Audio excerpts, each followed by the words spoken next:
పెద్దలెవరూ భీమిలిని పట్టించుకోలేదా? మనసులో ఉన్నా కూడా సుఖలేను భీమిలి అయిపోయింది. ఈ 5 ఏళ్లలో ఎమ్మెల్యే ఏం చేశారు?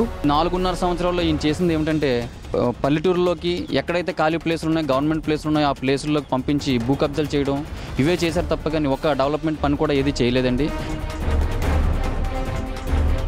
భీమిలి ప్రజలు ఏం కోరుకుంటున్నారు?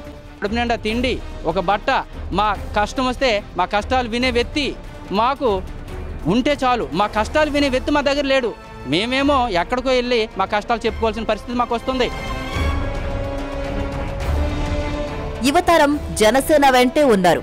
ఈసారిగా కంప్లీట్గా మా యూత్ అంతా కూడా జనసేనకు సపోర్ట్ చేయాలని, ఇలా గంటకో పార్టీలు మార్చి సంవత్సరానికో పార్టీలు మార్చి ఇలా వచ్చి ప్రజలు మభ్యపెట్టి లాస్ట్ మూమెంట్లో పార్టీ మార్చి మళ్ళీ నేను ఏదో చేశానని చెప్పేసి ముందుకు వచ్చిన ఆ వ్యక్తులకైతే ఈసారి ప్రజలు సపోర్ట్ చేసే పరిస్థితి అయితే లేదు. ఏపీ పొలిటికల్ గ్రౌండ్ రిపోర్ట్ సాయంత్రం 6:30 నిమిషాలకు. For more updates, please subscribe 99 TV Telugu.